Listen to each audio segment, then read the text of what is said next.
आज बात करते हैं आर्थिक सुधारों की। भारत में आर्थिक सुधार कैसे हुए, किसका योगदान है, भारत ने आर्थिक सुधारों की पगड़ी कैसे पहनी। बात करते हैं आर्थिक सुधारों की यात्रा के नायक। आर्थिक सुधारों के इतिहास के लिहाज से देखें तो प्रधानमंत्री नरेंद्र मोदी ने पीवी नरसिम्हा राव द्वारा प्रारंभ और अटल बिहारी वाजपेयी के कार्यकाल में मजबूती से आगे बढ़ी आर्थिक विकास यात्रा को 10 वर्ष के विराम के बाद नई ऊंचाई पर पहुंचाया है। प्रधानमंत्री नरेंद्र मोदी ने जब भारतीय कृषि क्षेत्र में 3 बड़े सुधारों को लागू किया तो देश भर में हंगामा मच गया। सर्वाधिक आश्चर्य की बात यह रही कि जिन कृषि कानूनों को लागू करने की बात आज की विपक्ष कांग्रेस सरकार से लेकर देश के सभी राजनीतिक दलों ने औपचारिक या अनौपचारिक रूप से कही थी, अचानक सभी उस कानून के विरोध में आ गए। देश में कुछ विरोधी दलों ने तो इतना हंगामा किया कि अच्छे भले कृषि अर्थशास्त्री भी कहने लगे कि ऐसी तेजी से इतने बड़े कानूनों को लागू करने की क्या जरूरत थी। कृषि कानूनों को लागू करने और उसे वापस लेने की इस घटना से अनुमान लगाना सहज हो सकता है कि भारतवर्ष में आर्थिक सुधारों की गति धीमी क्यों हो रही है। प्रधानमंत्री नरसिम्हा राव, अटल बिहारी वाजपेयी और वर्तमान प्रधानमंत्री नरेंद्र मोदी को आर्थिक सुधार के साहसिक निर्णय के लिए जमकर प्रशंसा क्यों की जानी चाहिए, इस पर बात करते हैं। शुरू हुई विकास की नई यात्रा। दरअसल स्वतंत्रता प्राप्ति के बाद प्रथम प्रधानमंत्री जवाहरलाल नेहरू ने समाजवादी सरकार की संकल्पना के साथ आगे बढ़ने का निर्णय लिया और इतने विशाल देश की विकास की योजना को सरकारी कंपनियों के इर्द गिर्द लागू करने को सरकारी सिद्धांत के तौर पर स्थापित कर दिया। उसी सिद्धांत को आगे बढ़ाते हुए इंदिरा गांधी आर्थिक सुधारों को आगे ले गई, जाने की बजाय पीछे ले गई और बैंकों को सरकारी कर दिया। लेकिन जब नेहरू गांधी परिवार से बाहर के पामुलापति वेंकट नरसिम्हा राव को प्रधानमंत्री की कुर्सी पर बैठने का अवसर मिला, तब देश की आर्थिक काया बदल दी गई। देश की व्यवस्था लाइसेंस राज के तले दबी करा रही थी।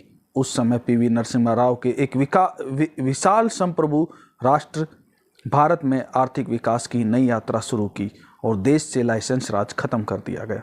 उदारीकरण के साथ ही सब सरकार करेगी वाली मानसिकता से देश को बाहर लाने के साथ ही पीवी नरसिम्हा राव ने देश की रेंगती अर्थव्यवस्था को ऐसा आधार दिया कि आज कठिन समय में जब विश्व की बड़ी अर्थव्यवस्थाएं घिसट रही है, भारत सरपट भाग रहा है, भारत विकास कर रहा है। वैश्विक बाजार के खुले द्वार। देखते हैं क्या कहते हैं।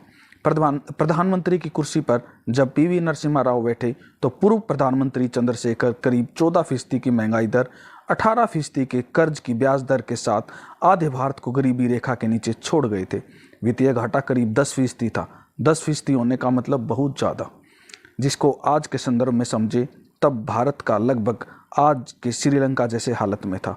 प्रधानमंत्री चंद्रशेखर के वित्त मंत्री यशवंत सिन्हा 20 टन सोना बेच चुके थे और 47 टन सोना बेचने के लिए स्वीकृति दे चुके थे। ऐसे कठिन समय में 1991 में नरसिम्हा राव सरकार की औद्योगिक नीति ने 51% विदेशी निवेश का रास्ता खोलकर लाइसेंस राज खत्म कर दिया। नरसिम्हा राव की सरकार ने सिर्फ सरकार के लिए आरक्षित 18% औद्योगिक क्षेत्रों को घटाकर 8 कर दिया गया। नरसिम्हा राव सरकार ने बजट में टैक्स सुधारों के साथ ही कस्टम और आयात शुल्क को भी घटाने का निर्णय लिया। भारत का बाजार विश्व की कंपनियों के लिए खुल गया और मजबूरी ही सही, लेकिन भारतीय कंपनियां वैश्विक बाजार का मुकाबला करने के लिए तैयार होने लगी। यह नरसिम्हा राव सरकार की आर्थिक दूरदृष्टि और साहसिक निर्णय था कि आज भारत विश्व की बड़ी अर्थव्यवस्थाओं में शामिल हो चुका है। घट गई गांव शहर की दूरी। भारत के पहले गैर कांग्रेसी प्रधानमंत्री के तौर पर 5 वर्ष प्रधानमंत्री पद को सुशोभित करने वाले अटल बिहारी वाजपेयी ने पीवी नरसिम्हा राव के आर्थिक सुधार के निर्णय को पूरी शक्ति के साथ आगे बढ़ाया।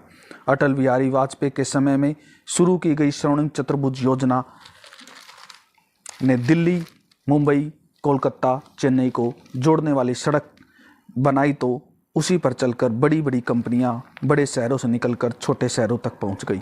एजाज गनी, आरती गोस्वामी, विलियम केयर का शोध हाईवे टू सक्सेस बताता है, हाईवे के 10 किलोमीटर के क्षेत्र में मैन्युफैक्चरिंग गतिविधि और उत्पादकता तेजी से बढ़ती है।